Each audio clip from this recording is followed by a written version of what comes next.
भारतीय समुद्री विश्वविद्यालय इंडियन मैरीटाइम यूनिवर्सिटी। इसमें दो पद आए हैं, एक तो असिस्टेंट का आया है और एक असिस्टेंट फाइनेंस का है। असिस्टेंट में 15 पद हैं और फाइनेंस असिस्टेंट में आपके 12 पद हैं। टोटल 27 पद यहाँ पर आ चुके हैं। पोस्ट तो बहुत बेटर है, बस पोस्टों की संख्या कम है। पहले हम ये जान लेते हैं कि भारतीय समुद्री विश्वविद्यालय क्या है। यह एक ऐसा विश्वविद्यालय है जो भारत का एक केंद्रीय विश्वविद्यालय है, जो समुद्र से संबंधित विषयों की एक विस्तृत श्रृंखला से संबंधित है, जिसमें समुद्र विज्ञान से लेकर समुद्री विधि और इतिहास तक और व्यावहारिक विषय जैसे समुद्र में खोज और बचाव और खतरनाक माल परिवहन शामिल किया गया है।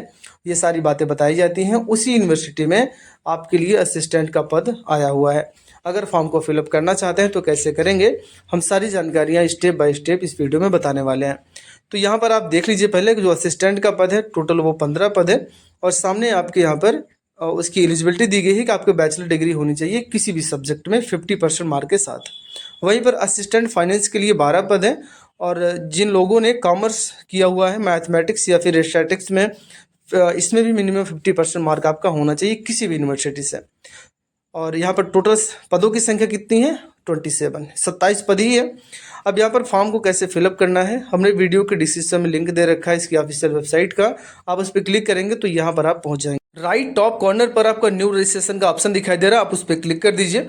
यहाँ पर आपसे पूछा जा रहा है किस पोस्ट के लिए फॉर्म अप्लाई करना चाहते हैं, तो हमें यहाँ पर असिस्टेंट के लिए फॉर्म अप्लाई करना है, तो हम इस पर क्लिक करेंगे।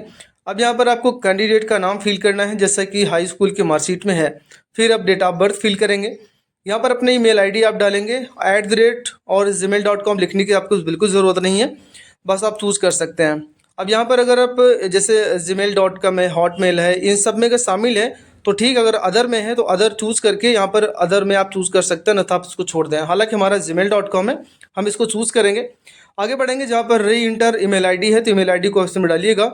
एक पासवर्ड आपको बनाना होगा, फिर अपना मोबाइल नंबर डालेंगे। यहाँ पर यस का जो एक चेकबॉक्स दिखाई दे उस पर क्लिक करिएगा और सबमिट के ऑप्शन पे क्लिक कर दीजिए। सबमिट करते ही यहाँ पर आपका रजिस्ट्रेशन सक्सेसफुल हो जाएगा। यहाँ पर आपको मैसेज मिल चुका है कि आपका अकाउंट सक्सेसफुली क्रिएट कर दिया गया है। आपने जो ईमेल आईडी आपकी है वही आपका यूज़र आईडी होगा और अभी आपने जो पासवर्ड बनाया है वही आपका पासवर्ड होगा। तो अब आपको यहाँ पर प्रोसीड टू लॉगिन के ऑप्शन पर क्लिक कर देना है और यहाँ पर ईमेल आईडी आप डालेंगे। फिर अप्लाई पासपोर्ट तो असिस्टेंट था तो इसको डालेंगे, पासवर्ड जो आपने बनाया था उसको डालकर सबमिट कर दीजिए। इसमें आपको टोटल 5 स्टेप कंप्लीट करने होंगे, जिसमें आप पहले फॉर्म को फिलअप करेंगे, फिर आप फोटो और सिग्नेचर अपलोड करेंगे, फिर अपने डॉक्यूमेंट को अपलोड करेंगे, मेक पेमेंट करेंगे और प्रिंट एप्लीकेशन फॉर्म निकाल सकते हैं। तो यहाँ पर हमें पहले वाले ऑप्शन पे क्लिक कर देना है। इसमें सबसे पहले आपको अपना पर्सनल डिटेल देना होगा, तो हम पहले वाले ऑप्शन पे क्लिक करते हैं। यहाँ पर हमसे प्रीफिक्स पूछा जा रहा है कि mister, MS, MX, doctor, MRS क्या है, तो हम यहाँ पर चूज़ करेंगे MR। अब यहाँ पर आपको सेंटर चूज़ कर लेना है, कहाँ कहाँ पर आपको टेस्ट सेंटर चूज़ करना है, तो अपने हिसाब से दिए गए लिस्ट में से आप चूज़ कर लेंगे। 3 सेंटर आपको चूज़ करने का मौका मिलेगा। तो यहाँ पर हमने सबको चूज़ कर लिया है। हम आगे बढ़ेंगे, जहाँ पर फादर नेम है, फादर नेम में आप पहले यहाँ प्रीफिक्स चूज़ करेंगे, फिर फादर का नाम लिखेंगे। यहाँ पर आप स्टेट डोमिसाइल किस राज्य के आप निवासी हैं, अपना राज्य आप चूज़ करेंगे। फिर अपना जेंडर आप कन्फर्म करेंगे, मेल है या फीमेल है। आगे बढ़ेंगे, जहाँ पर एड्रेस ऑफ कम्युनिकेशन मांगा जा रहा है तो इसमें आप पूरा डेटा फिल करेंगे। अपना एड्रेस, जैसे गांव से है तो गांव का एड्रेस, अगर शहर से है तो शहर का एड्रेस आपको वहाँ पर फिल करना होगा। हमने यहाँ पर फिल कर दिया। सामने आपको सिटी यहाँ पर लिखना होगा, फिर स्टेट आप चूज़ करेंगे, फिर अपने एरिया का पिन कोड यहाँ पर आपको फिल करना होगा। अब यहाँ पर देखिए एक ऑप्शन आपको दिखाई दे रहा है चेकबॉक्स का, इस पर आप चेकबॉक्स पर टिक कर देंगे तो आपको जो फॉर्म को अभी एड्रेस दिया हुआ है वो सारा एड्रेस ऑटोमेटिक यहाँ पर फिल हो जाएगा। हम यहाँ पर चेक बॉक्स पर टिक करते हैं। चलिए, हमारा ये एड्रेस कंप्लीट हो चुका है। हम आगे बढ़ते हैं। यहाँ पर आपको अपनी कैटेगरी चूज़ करनी है कि आप किस कैटेगरी से आते हैं, जैसे general, OBC, EWS, SC, ST हैं। तो आपके पास ध्यान रखें, अगर OBC कैंडिडेट हैं तो नॉन क्रिमिनल को चूज़ करेंगे। सेंट्रल गवर्नमेंट के द्वारा सर्टिफिकेट आपको आपके पास होना चाहिए। अब यहाँ पर आप पूछा जा रहा है डिसेबल कैंडिडेट है तो नहीं है। मैरिटल स्टेटस आपका क्या है, तो अनमैरिज है, चूज़ कर लीजिए। फिर यहाँ पर आप एक्स सर्विस मैन है, नहीं है। नेशनलिटी आपकी इंडियन है, चूज़ करेंगे। पूछा जा रहा है क्या आप गवर्नमेंट के रेगुलर एम्प्लॉई हैं, तो आप अगर हैं तो यस करेंगे, अर्थात आप नो कर दीजिए। फिर पूछा जा रहा है क्या आप IMU के एम्प्लॉई हैं, तो नहीं है तो नो चूज़ करेंगे। इस प्रकार से इनमें से दिए गए डेटा में से अगर कोई कहीं पर एम्प्लॉई हैं या फिर इंफॉर्मेशन टेक्नोलॉजी की जानकारी रखने हैं तो यस, अन्यथा आप नो करेंगे। फिर यहाँ पर भी आप नो कर दीजिए।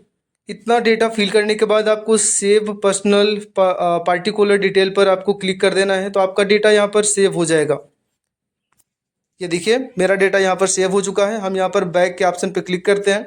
अब सेकंड वाला ऑप्शन आपको चूज़ करना होगा जहाँ पर आपको क्वालिफिकेशन डिटेल देना होगा। हम इस पर क्लिक करते हैं। इतना करते ही आपको सबसे पहले यहाँ पर देखिए high school, inter, graduation, additional qualification.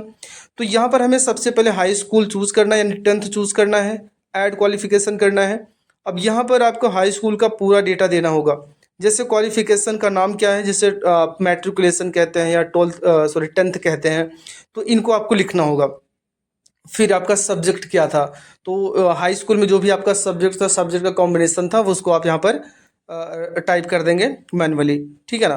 फिर पासिंग ईयर आपके मार्कशीट में होगा, तो उसको यहाँ पर आपको फिल करना होगा कि कब किस महीने में और किस वर्ष आपने हाई स्कूल परीक्षा आपने पास की है, उसको यहाँ पर आपको डाल देना होगा। बोर्ड जैसे यूपी बोर्ड वाले तो यूपी बोर्ड वाले, सीबीएसई आईसीएसई बोर्ड है जो भी होगा उसको डालेंगे। अपने विद्यालय का नाम जहाँ पे आपने पढ़ाई की है उस विद्यालय का नाम आपको डालना होगा। फिर यहाँ मार्किंग स्कीम क्या थी, आपकी मार्क था, ग्रेड था, तो मार्क चूज़ करेंगे। ऑप्टेंड मार्क हाई स्कूल में कितना नंबर आपने पाया था उस नंबर को डालेंगे। इसके जस्ट नीचे वाले बॉक्स में यहाँ पे मैक्सिमम मार्क है, पूर्णांक डालेंगे तो परसेंटेज ऑटोमेटिक आ जाएगा। यहाँ पर पूछा डिवीज़न क्या, तो फर्स्ट था क्योंकि 60 के ऊपर है। और यहाँ पर फुल टाइम है, फुल टाइम चूज़ करेंगे और सेव क्वालिफिकेशन कर देंगे। इस प्रकार से हाई स्कूल का डेटा आपने फिल कर दिया। उसी प्रकार से आपको इंटर का डेटा और आपका जो ग्रेजुएशन का डेटा है उसको भी आपको फिल करना होगा। तो चलिए हमने यहाँ पर ग्रेजुएशन का डेटा यहाँ पर फिल कर लिया है और सेव क्वालिफिकेशन करते हैं और बैक करते हैं। ये देखिए हमने तीनों हाई स्कूल, इंटर और ग्रेजुएशन का डेटा हमने दे दिया है। अब आपको यहाँ पर जो तीसरा वाला ऑप्शन दिखाई दे रहा है एडिशनल क्वालिफिकेशन का, सॉरी एक्सपीरियंस का दिखाई दे रहा है, तो ये ऑप्शनल है। अगर आपके पास कोई एक्सपीरियंस है तो ठीक है, ना था आप इसको छोड़ सकते हैं। हमने इसको यहाँ पर प्रोसीड टू नेक्स्ट कर दिया। अब यहाँ पर आपको एडिशनल डिटेल मांगा जा रहा है। तो एडिशनल डिटेल में भाई होता है जैसे आपने ग्रेजुएशन के अलावा भी आपने क्या किया हुआ है। अगर कुछ है तो ठीक है, नहीं तो इसमें आप नॉट अप्लीकेबल डाल सकते हैं। अब यहाँ पर आपके पूछा तो मदर टंग क्या है आपकी, तो हमारे हिंदी है तो हिंदी डालेंगे। अदर लैंग्वेज आपको आती है कि नहीं आती है, जैसे इंग्लिश मुझे आती है तो हमने यहाँ पर डाल दिया। अदर लैंग्वेज में क्या आती है, मुझे स्पीक करना आता है तो इसमें यस कर दीजिए, ठीक है ना। मुझे राइट करना आता है, इंग्लिश लिखना आता है तो यस कर दीजिए। और यहाँ पर रीड करना आता है तो मुझे यस कर दीजिए। अगर नहीं आती इंग्लिश तो आप इसको छोड़ सकते हैं, कोई ज़रूरी नहीं है।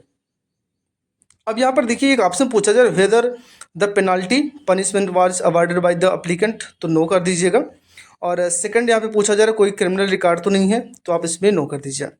इतना करने के बाद यहाँ पर चेक बॉक्स दिया गया है, इस पर क्लिक करिएगा और सेव एडिशनल क्वालिफिकेशन। तो सॉरी, यहाँ पर कह रहा है कि जो फील्ड ऑप्शन आपका दिया गया है ना, वहाँ पर आपको कुछ ना कुछ फिल करना होगा। जैसे ऊपर देखिए सबसे पहला ऑप्शन, तो हमारे पास कोई एडिशनल क्वालिफिकेशन नहीं, तो हम इसमें नॉट अप्लीकेबल अवेलेबल लिख देंगे या नॉट अप्लीकेबल लिख देंगे और सेव कर देंगे।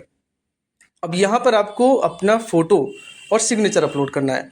तो यहाँ पर नीचे डेटा दिया गया है कि आपको जो फोटोग्राफ है वो उसको 20 KB से 50 KB के बीच में होना चाहिए, जेपीजी फॉर्मेट में, तो आप उसको अपलोड कर सकते हैं। तो हमने बड़ी आसानी से अपलोड हो जाएगा, कोई प्रॉब्लम नहीं आएगी आपको। और यहाँ पर सिग्नेचर भी आपको ध्यान रखेंगे 5 KB से 20 KB के बीच में। तो यहाँ पर चूज़ ऑप्शन दिया गया है, चूज़ करेंगे और अपलोड करेंगे तो अपलोड हो जाएगा ग्रीन कलर का। और उसी तरह चूज़ करेंगे और क्लिक अपलोड सिग्नेचर करेंगे तो अपलोड हो जाएगा। अब यहाँ पर हमको नेक्स्ट के ऑप्शन पे क्लिक कर देना है। अब यहाँ पर आपको ध्यान रखना है कि सारे डेटा आपको देने होंगे, जैसे कि आपका जो डॉक्यूमेंट आपने जो जो भी उसमें दिया, जैसे हाई स्कूल का है, इंटर का है, ग्रेजुएशन का डेटा आपने दिया था, इन सब का PDF बना के इसको आपको अपलोड करना होगा।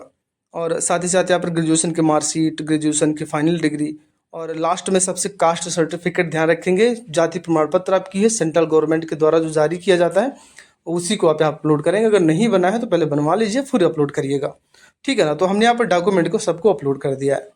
अब डॉक्यूमेंट अपलोड हो चुका है, यहाँ पर प्रोसीड फॉर पेमेंट करेंगे, ओके करेंगे और आपका प्रीव्यू आपके सामने दिखाई दे रहा है। तो आप यहाँ पर स्क्रॉल करके नीचे चले जाइए, बिल्कुल पूरा पहले एक बार मिलान कर लीजिए कहीं गलत तो नहीं है आपका पूरा फॉर्म।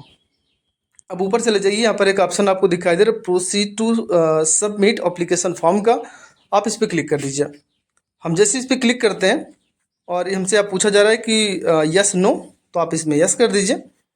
और यहाँ पर भी आपका प्रोसीड फॉर पेमेंट, तो उसमें भी यस कर दीजिए और आप सबमिट कर दीजिए। सबमिट करते ही कह रहा है कि कुल मिलाकर आपको 1180 रुपये का पेमेंट आपको देना होगा और आप पे नाउ के ऑप्शन पे क्लिक कर दीजिए। पे नाउ पे क्लिक करते ही आपके सामने यूपीआई क्यूआर दिखाई दे रहा है, कार्ड, नेट बैंकिंग, वॉलेट दिखाई दे रहा है। तो हमको क्यूआर को जरिए करना है, तो हम यूपीआई क्यूआर पहले ऑप्शन पे क्लिक करेंगे और यहाँ पर सेकंड ऑप्शन चूज़ करेंगे शो क्यूआर कोड का आपके, और कंटिन्यू कर दीजिए। आपके सामने क्यूआर कोड जनरेट होगा। इस क्यूआर कोड को अपने गूगल पे, फ़ोन पे या जो भी आप यूपीआई चलाते हैं उनसे आप स्कैन करके पेमेंट कर दीजिए, तो आपका फॉर्म सबमिट हो जाएगा। वीडियो देखने के लिए आपका बहुत बहुत धन्यवाद।